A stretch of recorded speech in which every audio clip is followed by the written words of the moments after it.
已经是人形了，问我米果子，还以为我是蛇啊？谁让你偷食？让开啊！怎么了？跟谁发脾气呢？不关你事。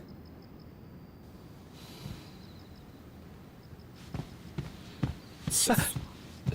真是。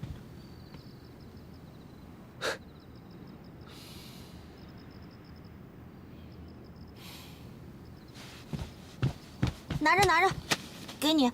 司凤告诉我要感谢那些帮助过我的人，我也谢谢你。米果子给你吃。谁要吃这东西？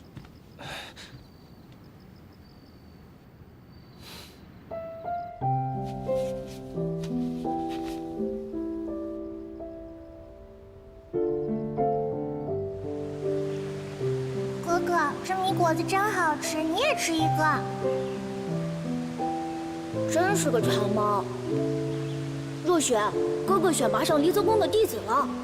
那太好了！听说离泽公的弟子吃的也好，住的也好，还能学本事。哥哥，你去吧，这样就不会再被别人欺负了。若非离泽公不要女弟子，若雪也想去呢。不过哥哥，你放心，我会乖乖的等你回来的。嗯。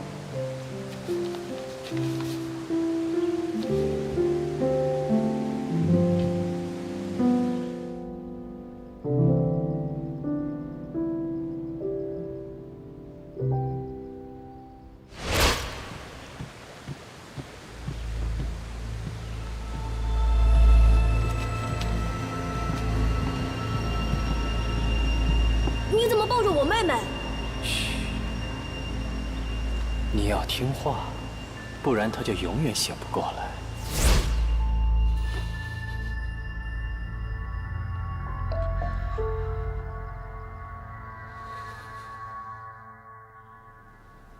玲珑，喝点汤吧，玲珑。喝一点。哎，玲珑。玲珑最近总是这样，昏昏沉沉的，东西也不怎么吃。你说到底应该怎么办？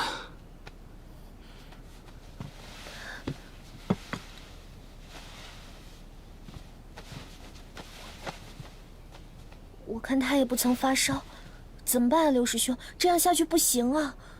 这到底怎么回事？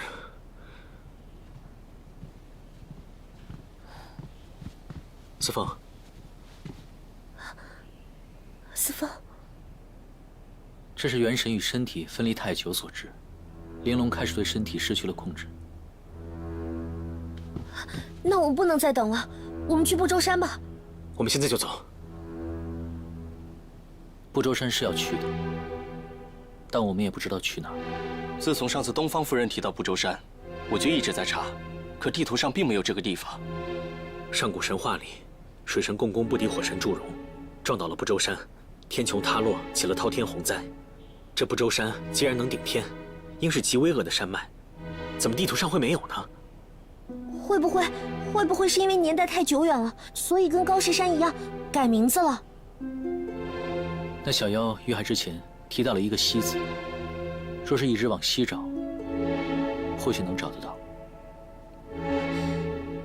那我们就一直往西找。你们哪儿都不能去！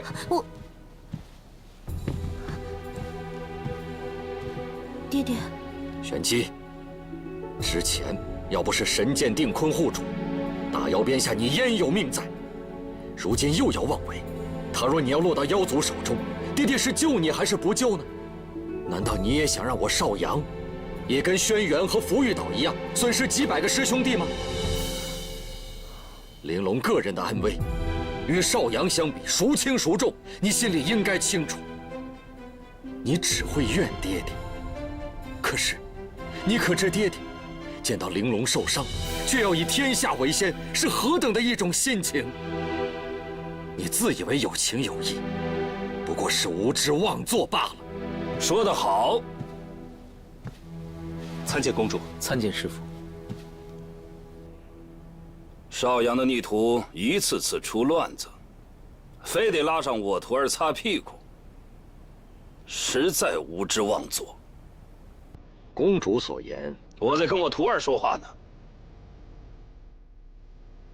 司凤，你去高士山是为了这丫头，派灵兽去天虚堂也是为了这丫头。难道你要为了她去不周山？你也不看看你周围邵阳的这些小伙伴们有多没用，被抓的被抓，受伤的受伤，还连累你受罚。我早就告诫过你，近朱者赤，近墨者黑。你就是不听我的话。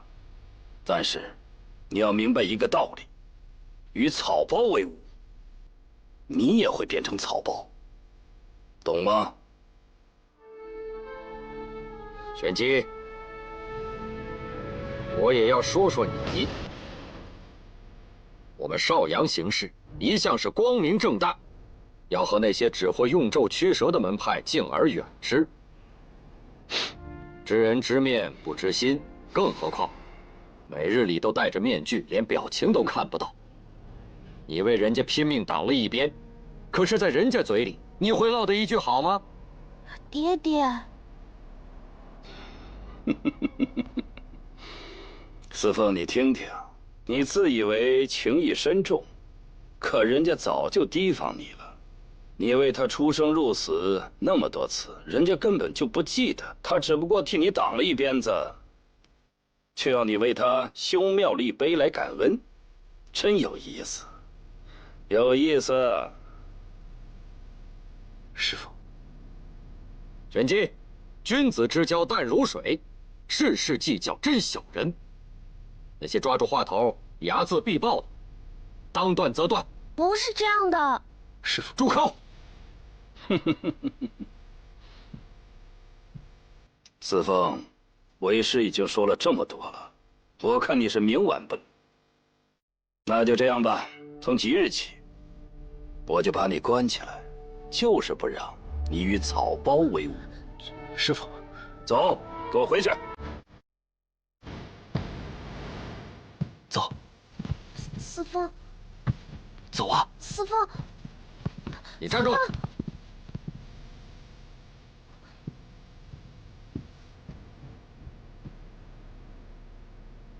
看来没个人管教你真的是不行。跟我来。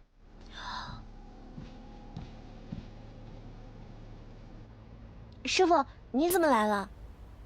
为师是为大喜之事而来。大喜之事？玄机啊，你师父有几句话要问问你。我问你，浩辰在你心中是什么样的位置？师兄，自然是很重要的位置。那我问你，你是否愿意一世陪伴师兄啊？我跟浩辰师兄都发过誓要一世守静的，我们守静相伴，自然也是可以。玄机啊，你这孩子总是给爹爹闯祸，又性子执拗。好在你浩辰师兄不嫌弃，否则的话，爹爹真不知道你以后该是如何的归宿了。弟子浩辰，愿娶玄机为妻，一世护他敬他，望掌门恩准。浩辰师兄，你在乱说什么呀？玄机，这些话句句真心。玄机，你跟浩辰师兄结为伉俪，一则呢，这后半辈子有人替爹爹照顾你；二来可以共修大道有情诀，修为可以更上一层楼，这是天大的好事。好，爹爹恩准了。我不要。玲珑可以照顾我，六师兄也可以照顾我。至于您说的修炼，司凤她可以教我，她那么聪明，我的修为一定有所长进。我不能跟浩辰师兄成亲的。你这孩子真是胡闹！刚刚你师父已经问过你了，你也表明了心意，你怎么你又说话不算话了呢？我刚才说的是，我可以跟浩辰师兄守静相伴一世，我没有说要嫁给他呀。哎，师弟，我看玄机他心意已定，咱们还是不要为难他了。哎呀，师兄啊，这孩子，哎呀，这孩子从小就被我宠坏了，现在心里啊还想着跟那歧路之人走在一起，不肯收心。好，既然你不肯收心，那我就替你收心。我现在就把你关起来，等回到邵阳之后，你休想再踏出邵阳半步。爹，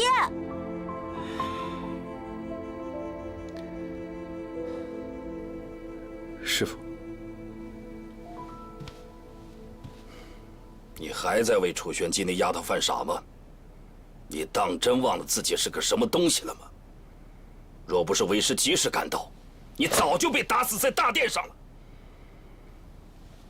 你居然没有半点悔意，你还要跟他在一起，你是不是失了心窍了？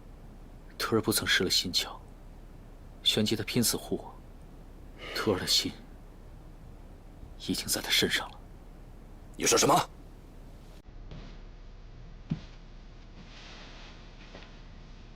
你把心交到他的身上，那你是不是要把你的命交到他手上？离泽宫上上下下这么多性命，都要交到他手上吗？你给我起来！你好好想清楚，如果他知道了你真实的身份，你认为他还会护着你吗？玄机他不一样，他不会害我的。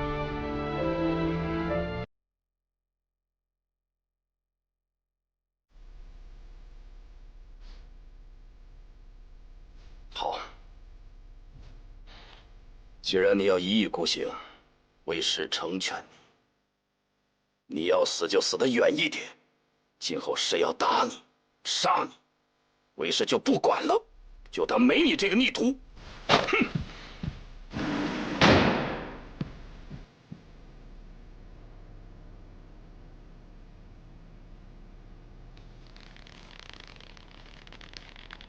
师兄，你就让我出去见一下四凤好不好？很快就回来的，爹爹不会发现的啊。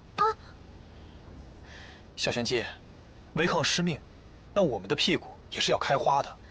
师兄，不行。哼！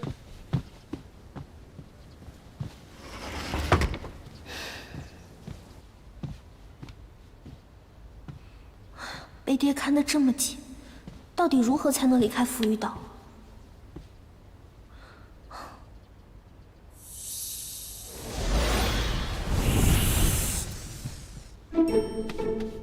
小，跟我来。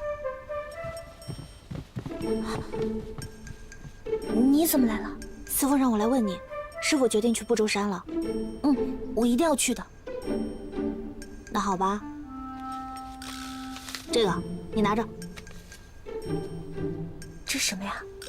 这是司凤做的拟声符和傀儡符。司凤让我跟你说，只要按他的计划行事，你就能跟他一起离开。真的？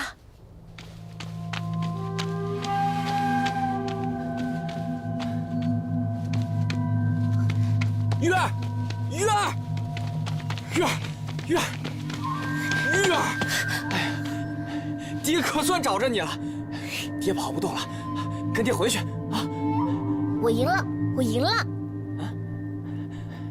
哎呦，我的傻丫头，什么赢了输了的？我在跟玲珑玩游戏呢，谁先把人引到这里，谁就赢了。玩游戏？哈哈哈哈哈！哎，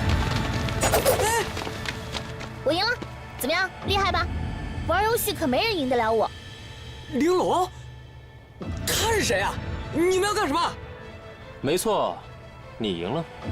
作为奖励，我送你一样宝贝。什么宝贝？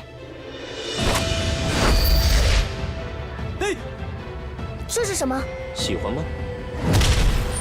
哎，你们要干什么？你们要对玉儿干什么？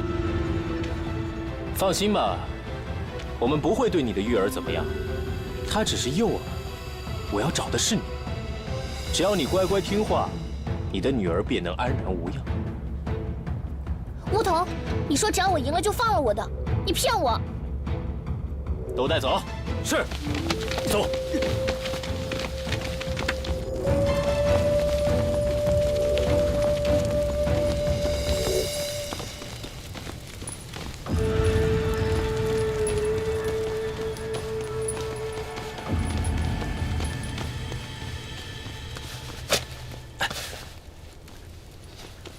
玉儿，臭老头，可不是我耍你骗你来这儿的，你可不要不管我。没事。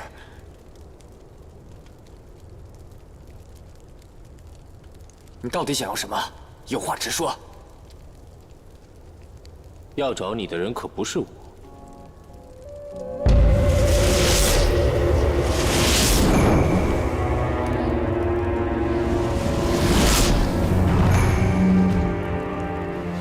恭迎堂主驾临。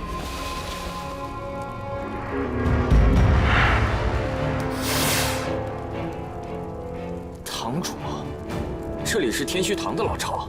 柳先生天眼神通，今日一见，实属有幸。你就是天虚堂的头头，怪不得天虚堂都是这般遮遮掩掩，原来他们的头头就是这副见不得光的人。柳先生的话是不是太多了？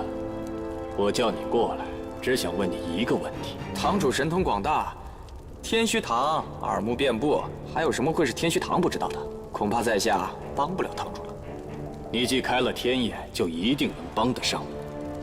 我就想知道，天界战神到底是不是楚玄机？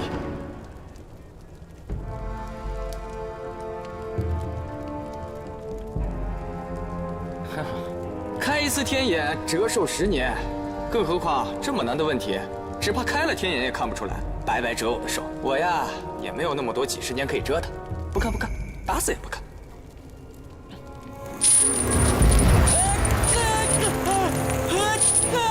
放开他！我有种盲症，一挨鞭子就什么也看不见了。我告诉你，这玄阴铁链，你越挣它就会越紧，别想着耍花样。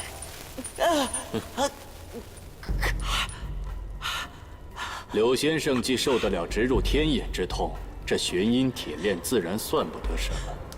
可就是不知道，你的女儿受不受得了？玉儿，停手！停手啊！我忘了告诉你，这玄阴铁链最紧的时候，不管是人是妖，必定灰飞烟灭。停手！停手！我答应你们，我开天眼就是了。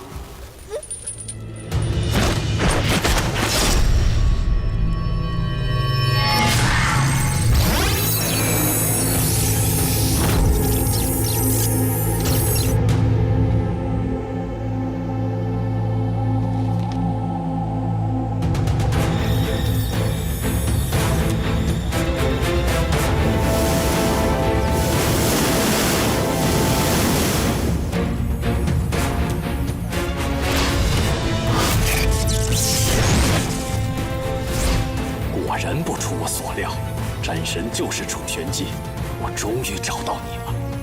只不过他还未觉醒，得尽快想个法子让他觉醒才是。臭老头，你怎么样了？你不要死啊！放心吧，丫头，爹爹不会丢下你不管的。你究竟是谁？我竟然看不透你！我既然敢叫你开天眼，自然有法子让你看不透我。省省吧，柳先生，帮我好生伺候他，我还有用。几日后我再来提他。是，堂主，那我们何时攻打五大派？堂主，小兄弟，你心气太高，有些事情恐怕不能如你所愿了。你说什么？我虽然看不透你们堂主的身份，但是我在他的身上看到了天界的惩戒印记，他是天界的罪人，跟这种人混在一起，是不会有好下场的。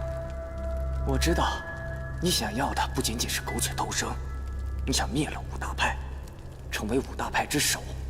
可他是连天庭都瞒得住的人，你真的以为他会信守承诺，去帮你？你的如意算盘打错了。想挑拨我们的关系？我告诉你，除了我自己，我谁都不信。把他们拉下去，分开关起来。是。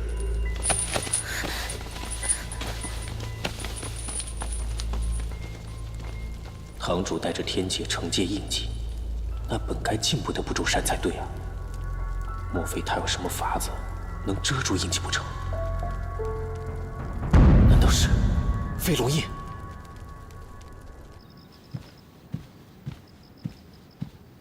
大师兄，玄机被关了那么久，我想陪他聊聊天。师傅让我看着你们，可别给我捣鬼啊！放心吧，大师兄，我能捣什么鬼啊？谢师兄。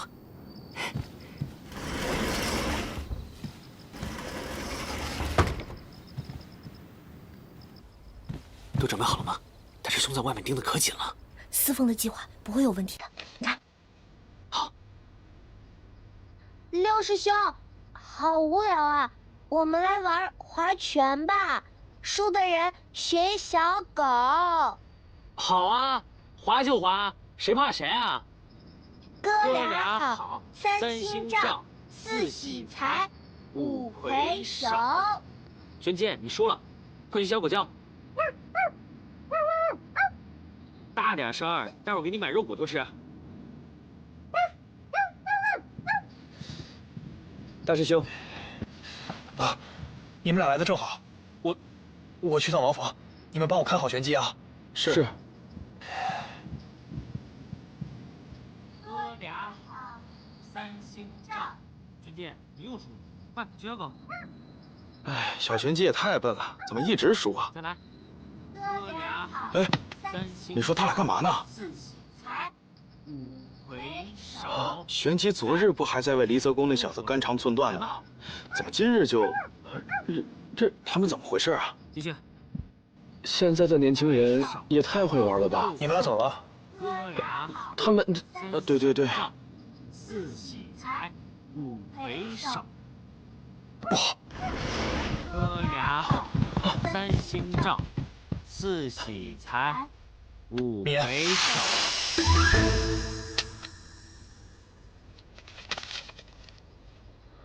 是傀儡符和拟声符，快去告知师傅。是。岛主有令，赶紧搜查少阳派楚玄机和钟敏言，不能让他们逃出岛去。你们去那边，其他人跟我来。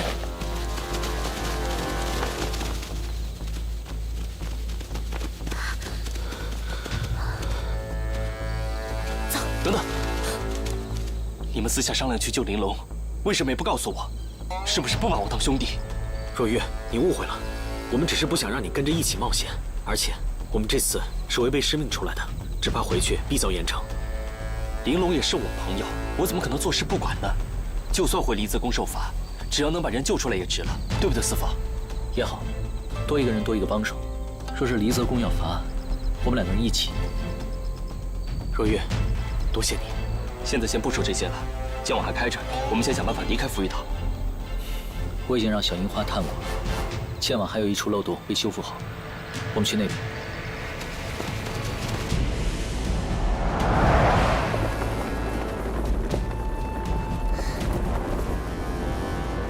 终于到了。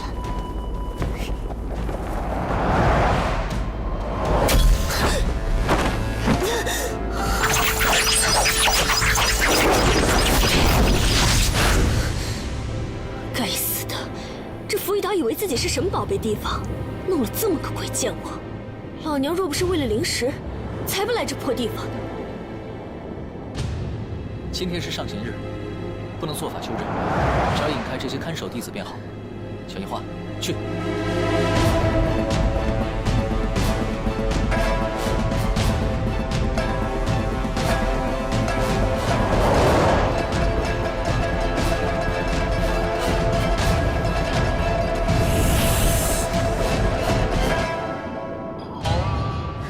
快走！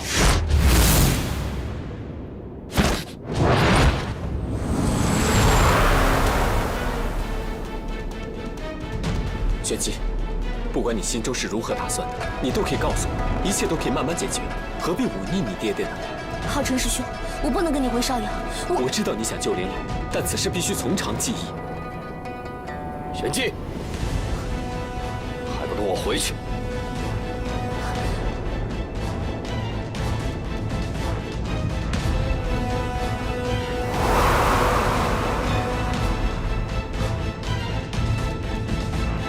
掌门，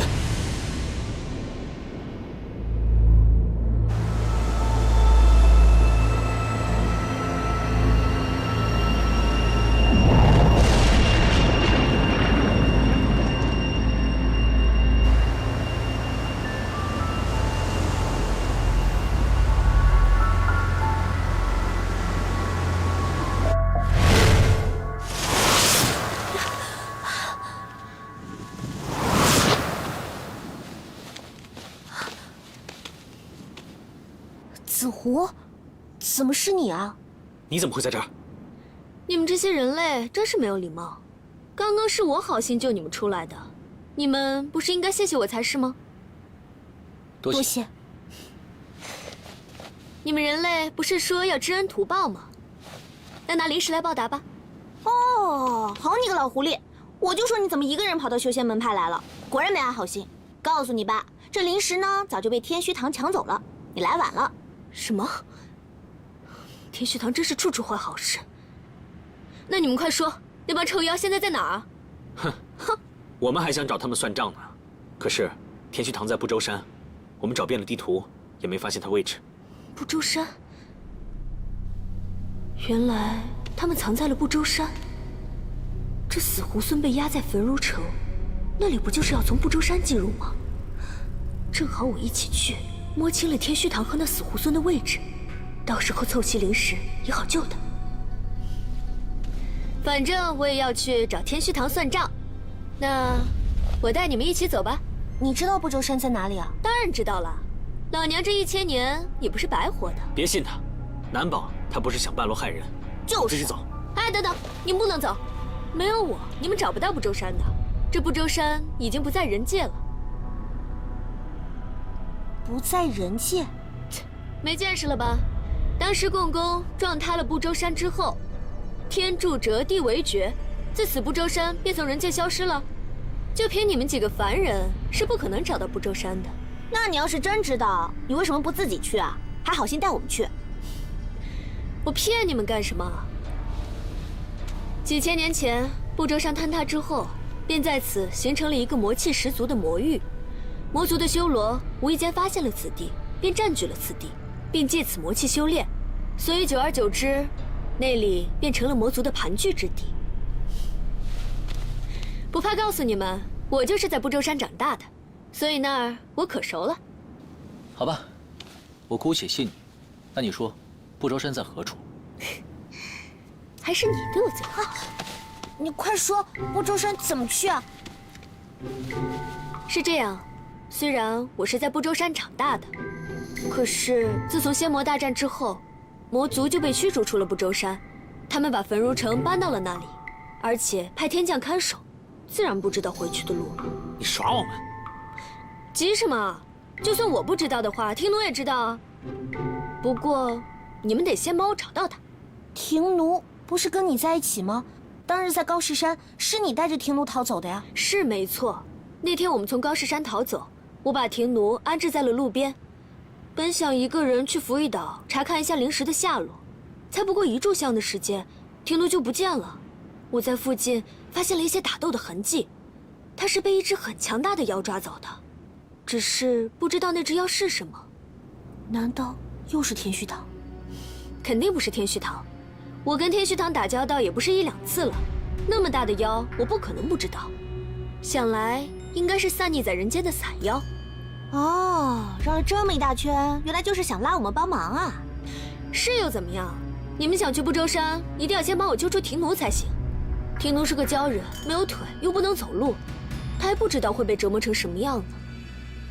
廷奴是我们的朋友，我们是一定要救他的，而且现在只有他能够救回玲珑。好吧，我们先商量一下。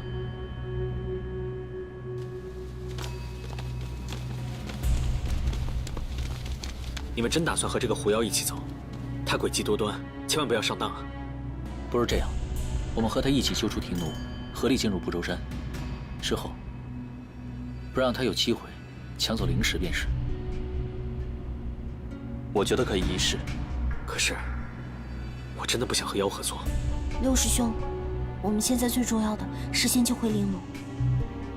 好，那我们就先跟那狐妖合作，但是如果他胆敢有任何异动，我绝对不会客气。怎么样，悄悄话说好了吗？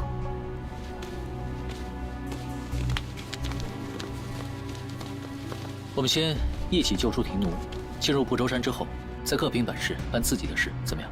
好，正合我意。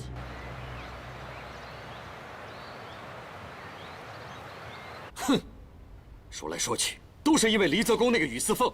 这玄机有样学样，胆子是越来越大了，就连敏言也越来越不听话。当务之急还是赶紧把孩子们找回来吧。玄机一心要救玲珑，他们一定是去不周山寻天虚堂巢穴了。可这不周山隐于世间，藏于异界，非人族之地啊，他们如何找得到呢？即便是找得到，又如何能进得去呢？不周山和人界有连接之处，人族虽难存于不周山，但也并非没有进入之法。你是如何知晓的？弟子从前历练时，偶遇从不周山逃出的堕仙，听他说过不周山的事。掌门，弟子知道不周山的入口在何处，或许可以沿着那入口方向，沿途寻找玄机他们的下落。好，浩辰呐，难得你心里还一直惦念着玄机。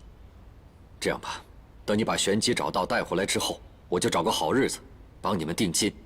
这孩子身边要是没有你看着，指不定将来惹出什么大祸。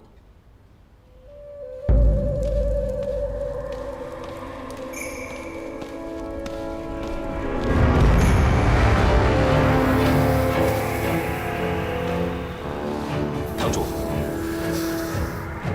明日将柳奕欢和他女儿送到不周山外，我自有用处。是。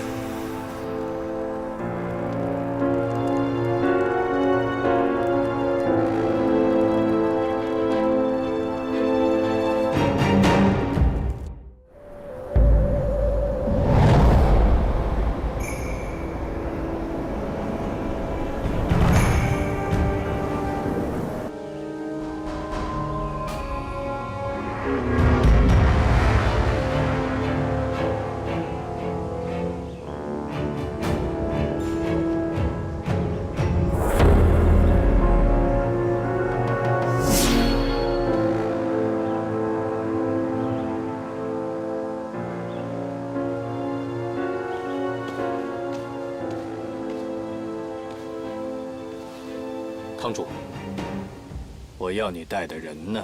堂主想让柳奕欢做什么，尽管告诉我，我替堂主去办便是。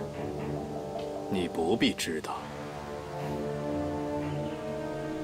都不知道堂主想要做什么，我又如何能尽心尽力地为堂主卖命呢？说不定哪天被堂主卖了都不知道。你这话什么意思？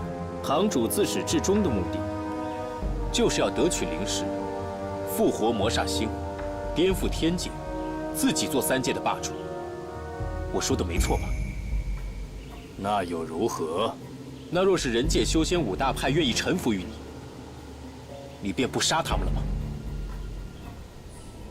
要谁生，要谁死，那都是看我的心情，我自己说了算。五大派何时入得了我的法眼？怪不得之前堂主让地狼做事总是那么不爽快。堂主根本就没有要对五大派赶尽杀绝、覆灭五派之说，只是堂主想要骗我，为天虚堂卖命的借口。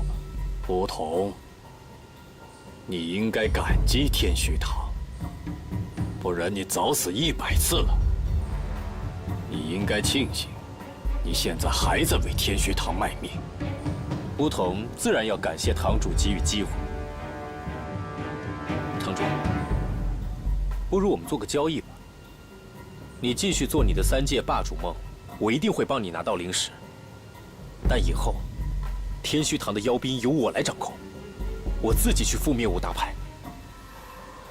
哼，你想跟我做交易，口气倒不小。你现在竟然打起了天虚堂的主意。梧桐，你给我听好了，你只不过是我捡回来的一条狗而已。我高兴，赏你个坛主玩。可我要是不高兴，随时可以让你去死。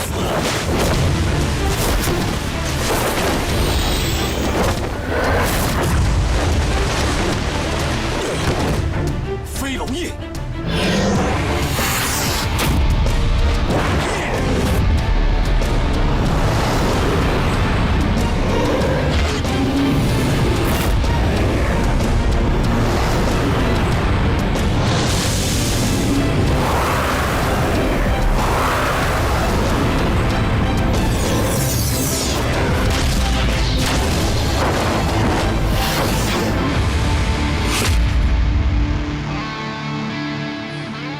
忘了，堂主身上带着天界惩戒的印记，只有这飞龙印能盖住这印记，才能进出不周山。只是，这金翅鸟标记的人，除了当年魔域幼时元朗，似乎也无其他人了吧？你知道的不少啊，跟妖族打交道，自然要把妖界的兴衰过往了解得清清楚楚，知己知彼嘛。只是，我能知道你更多的秘密。梧桐，你这是找死！可你动得了我吗？之前柳玉欢跟我说你身上带着天界惩戒的印记，我就奇怪，你进出不周山无数回，应该早已拿到飞龙印才对。可我根本就没有听说离泽宫有丢失飞龙印的消息，而且天虚堂从来就没有要对付离泽宫的计划。我就在想，是不是堂主就藏身在这离泽宫里，就在拿取飞龙印十分方便的地方？果然，堂主以为没有你的命令，就没有人会动离泽宫，自然放松了警惕。我还得多谢堂主，让我不费什么力气就拿到了飞龙印。我之前真是小看你了，而且我还知道一个惊天的大秘。我猜离泽宫里应该没什么人能知道，副宫主就是天虚堂堂主吧？要不然的话，你早就以离泽宫作为天虚堂的据地，何必这么大费周折？我猜的没错吧，副公主？梧桐，你是不守人道，也不守妖道，三界之中，你岂能有立足之地？我只想跟堂主合作，堂主想要夺取灵石，想要做三界霸主，而我只想覆灭五大派，我们的利益毫不冲突。若堂主愿意答应我的请求，我不仅会为堂主保守所有的秘密，而且会一如既往的替堂主卖命。你这是在威胁我？我们的合作，各取所需，何乐而不为呢？好，我答应你，把飞龙印给我。既然堂主愿意跟我合作，那我们就应该拿出各自的诚意。这飞龙印和封印在其中的灵石，作为我们合作的凭证，我先替堂主保管着。至于堂主想要柳一欢做的事，尽管交给我便是，我定会办得妥妥当当，让堂主先看到我的诚意。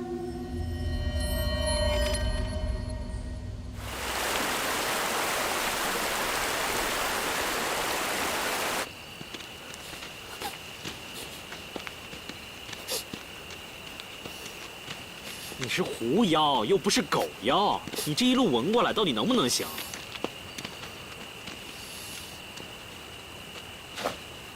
天都是往那个方向去了。时候不早了，先让大家在林中休息一晚，明日一早启程，我们再继续往前寻找。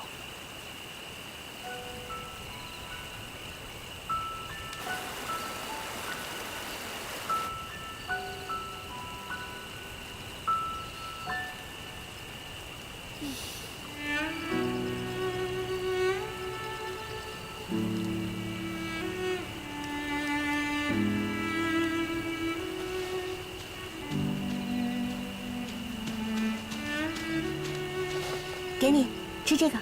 我是狐狸，要吃只吃人或者葡萄，才不吃烤得这么黑的红薯。就你那点胆子，还敢吃人？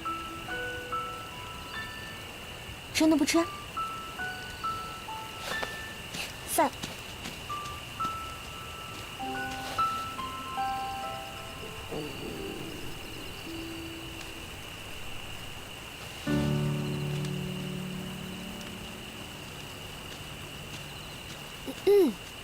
我想了一想，我现在和大家同在一条船上，那我就不应该孤立大家，所以我决定了，我要和你们同吃同住。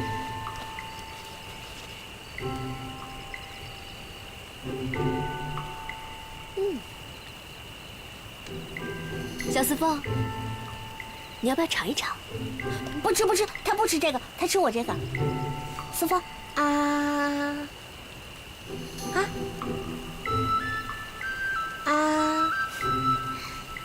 怎么了，四凤？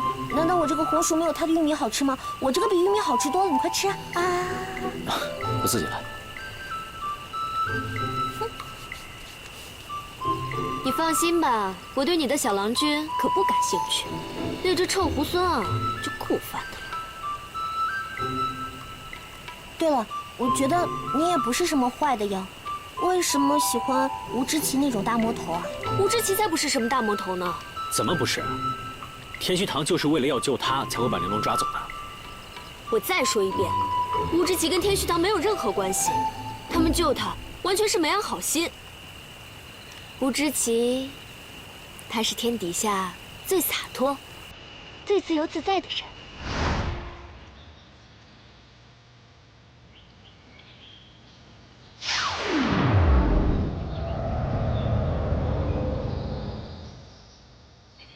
放开，放开！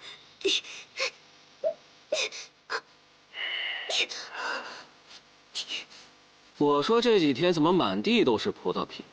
今天可算是让我抓着你！放开！你放开我！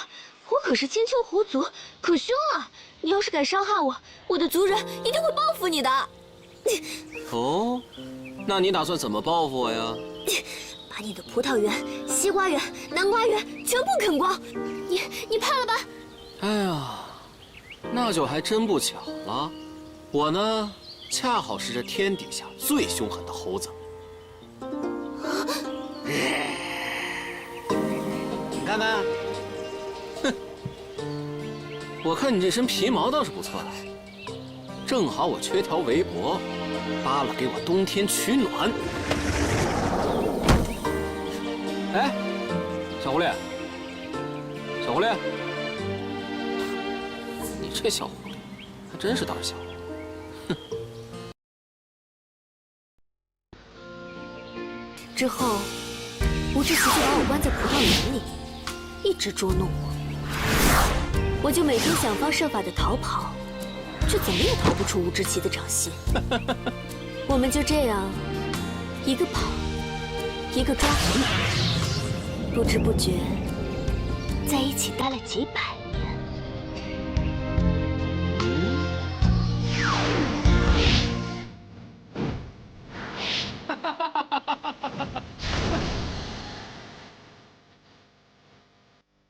嗯。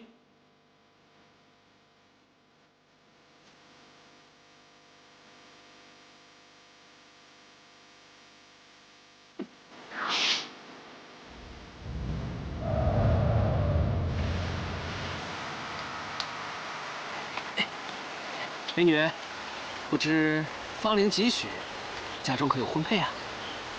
这死猢狲什么都好，就是有个臭毛病。要不然喜欢美女，去我那喝两杯。我那什么都有。为了美女，他老把我晾在一边。菜，别洗了，这个沉。哎，我来就行。谢谢公子。于是，我花了500年修行，终于化成人形。我就是想让他知道，天底下最大的美女，就在他身边。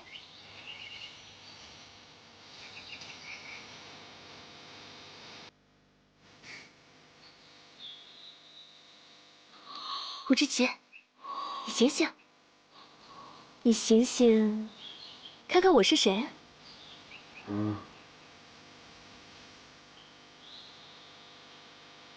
啊！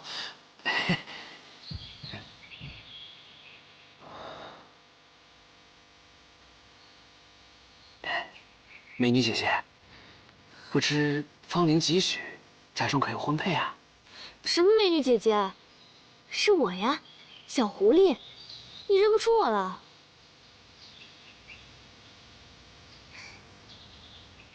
小狐狸，你是小狐狸？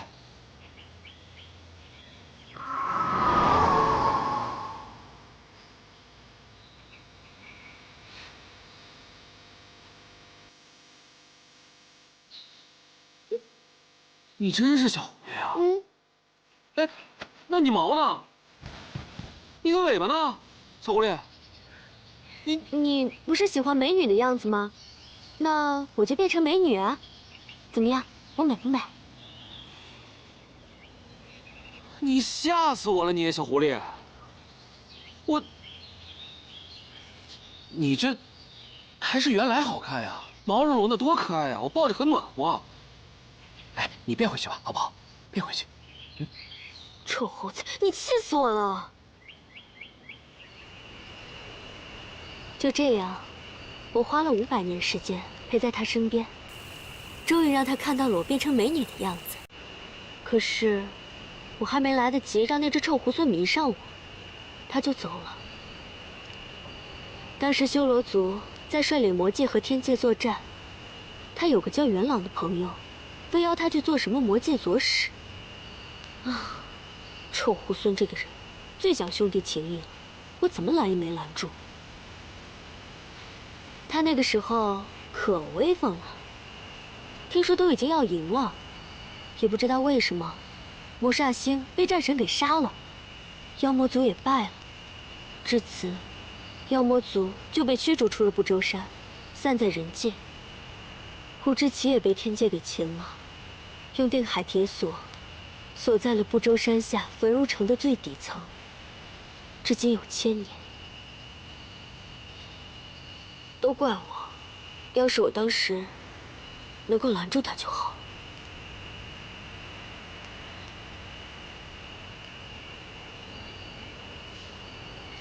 所以，我一定是要把他救出来的。没想到你还是个重情的人，可吴志奇从没给过你任何许诺，你却爱了他1000年，这值得吗？这有什么值得不值得的？爱一个人，老娘就想那么做，我高兴，我乐意。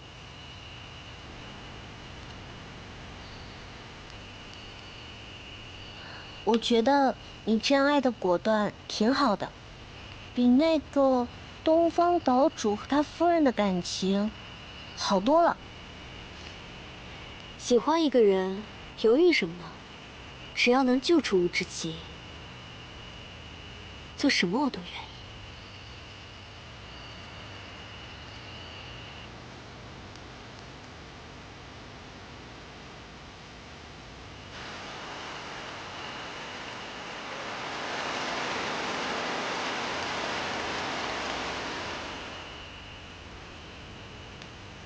司凤，原来妖也有像子狐这样的深情痴爱。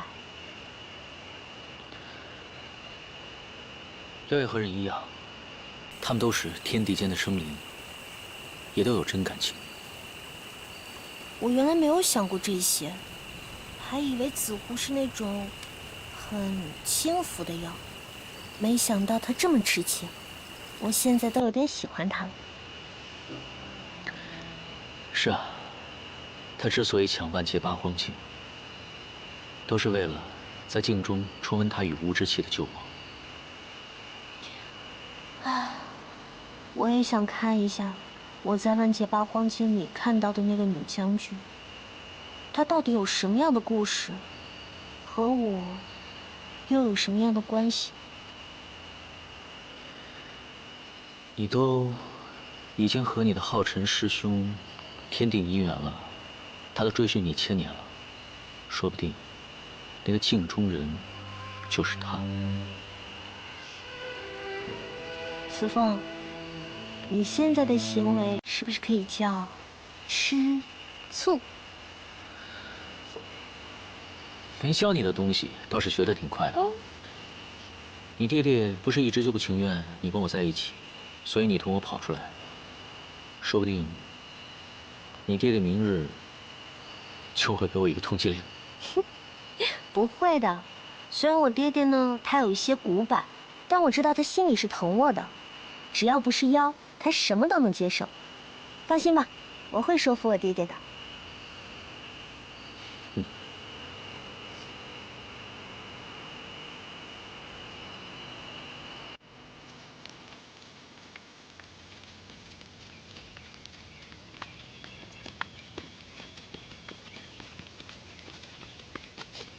哎，我说啊，都走了这么久了，你的鼻子怎么回事啊？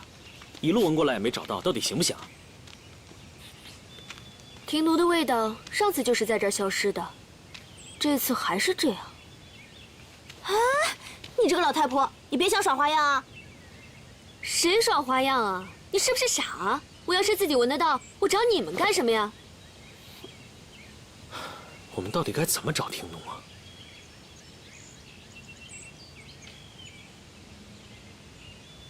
哎，柳大哥不是开了天眼吗？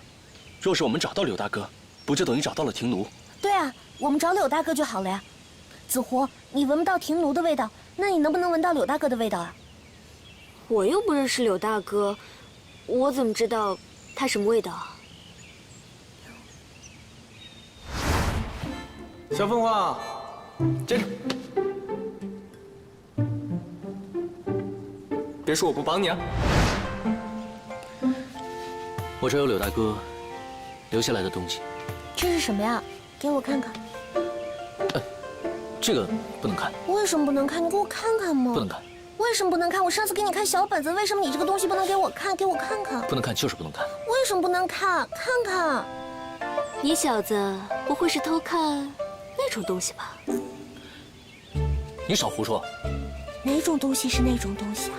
你别胡说。别闹了，大家赶紧去找柳大哥要紧。你闻闻这个，看看柳大哥在哪里。我们现在分头去找，走。啊，我看看，给我看看吧，四凤。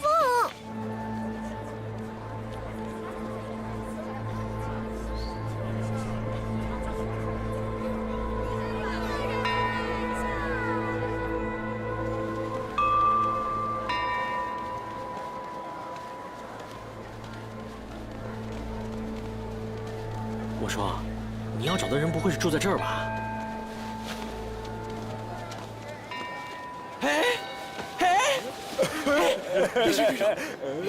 哟，这哪来的唇红齿白的小公子？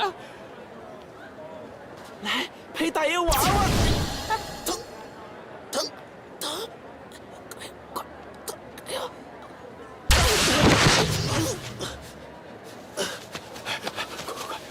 快走！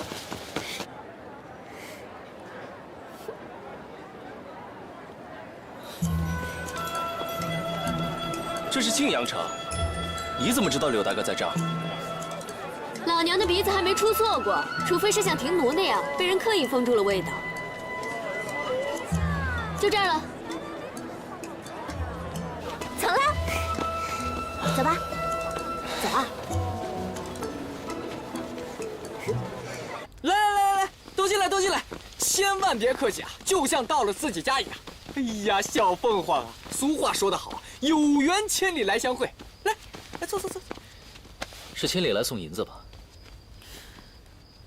若不是有事要找你帮忙，我刚才就不会承认我认识你。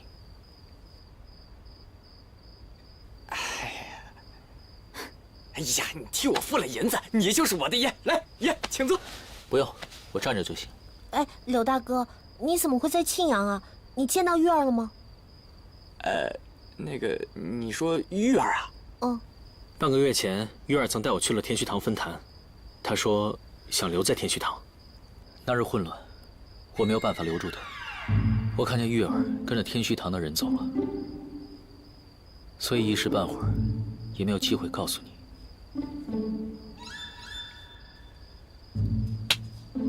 这个玉儿，这不胡闹吗？竟然跟天虚堂的妖混在一起了！我是拿他没辙，算了，懒得管他。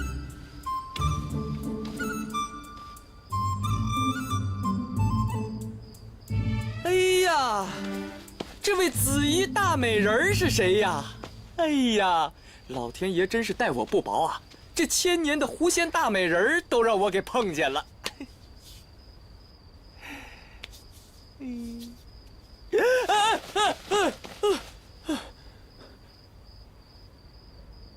怎么样，老娘的手好摸摸臭流氓？不愧是千年的老狐狸精啊！敢说我老？大家都是自己人，好好说话。刘大哥，我们这次来找你，是想让你帮个忙。我有个朋友叫廷奴，前不久失踪了，我们也找不到他，也闻不到他的气味，不知你可否帮我们找到他？找人？那简单。太好了，柳大哥，那事不宜迟，你现在就开天眼帮我们看一下廷奴的下落吧。啊？现在？啊？本来呢，我开个天眼帮你们找个人是没什么问题的，但是不是很凑巧，我前2天呢刚刚开过一次天眼。你们也知道，这个天眼呢，如果短时间之内再开一次的话，那玩意儿它这个寿啊！你开天眼了？啊？那我们这样就救不了庭奴了。你们也别着急，虽然我现在开不了天眼，但是多多少少还是有那么一点微弱的感应的。要不然这样，要不然你们先在我家住2天，住2天我再想想办法，总会有办法的。啊，那就麻烦柳大哥了。客气，客气。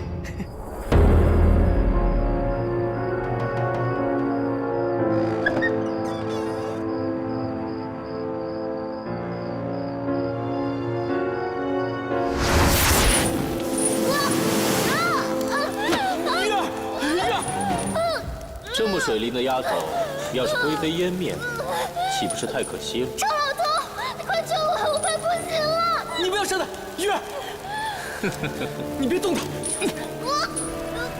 到底要怎样？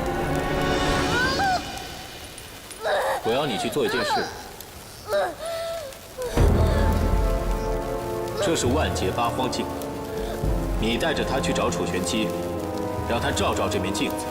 好好想想自己的来龙去脉，以刺激他体内的战神之力。玄机，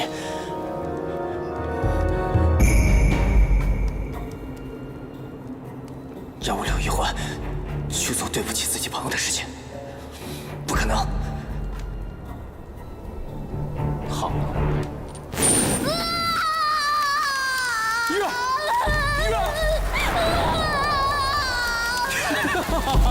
周老头，快救我！啊！我答应你，你停手，你停手好不好？你停手吧。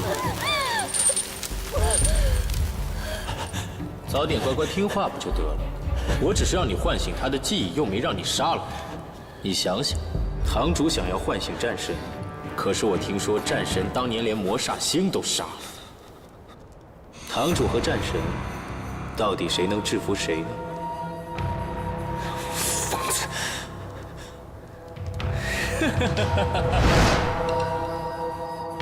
真是不知道天虚堂搞什么鬼。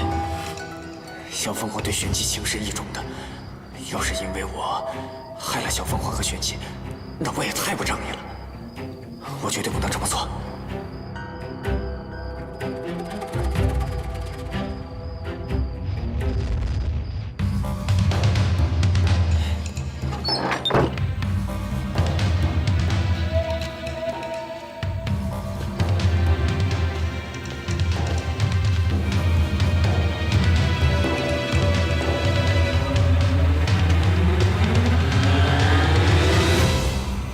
堂主所料，他们来找你就交人，现在一切都准备好了，就看你的表现了。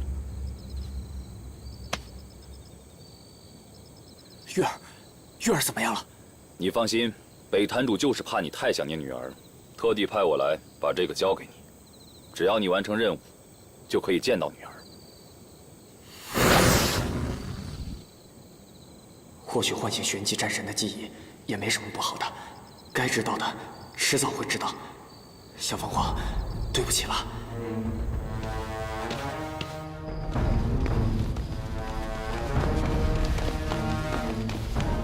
大晚上的也不让人睡觉，你最好有正经事说啊。我当然有正经的事情了。我告诉你们啊，我啊是尝试尽了所有的办法，耗尽了灵力，终于让我感受到了有鲛人的地方。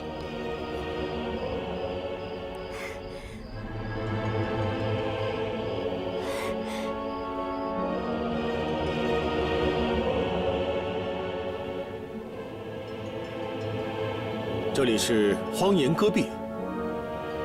通过这片荒岩戈壁，才能抵达不周山的入口。只是这不周山方圆千里，难以御剑飞行。也无妨，我们走过去便是。这不周山地势复杂，每到夜里狂风肆虐，根本无法前行。我看这天已经不早了，不如我们先找间客栈住下，等明早再启程也不迟。掌门莫急，浩辰也说了，这不周山入口开启是需要特定时日的，玄机他们就算早到了，现在也进不去。好，那我们先找个客栈。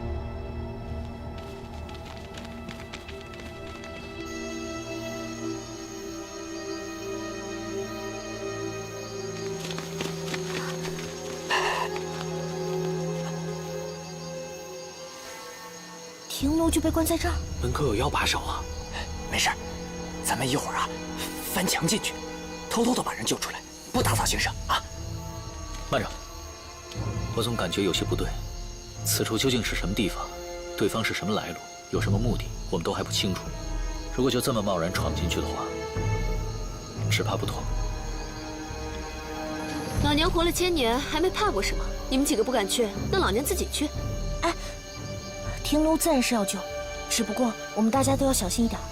小心小心，咱们进去分头找吧。啊，走走走。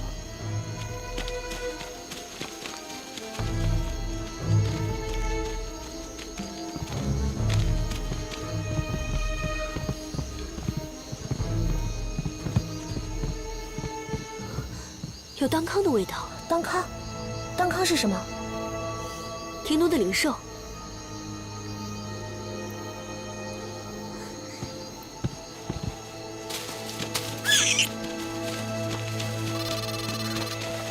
当康，哎，你别光顾着哼哼，说点有用的东西啊！你的主人庭奴到底在哪儿？你赶紧带我们过去啊！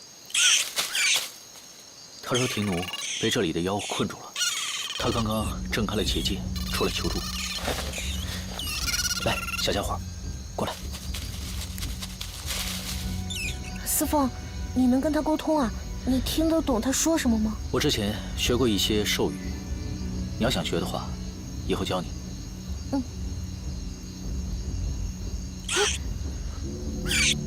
他又说什么了呀？他说，庭奴被关在了密室，要带我们去找他。走。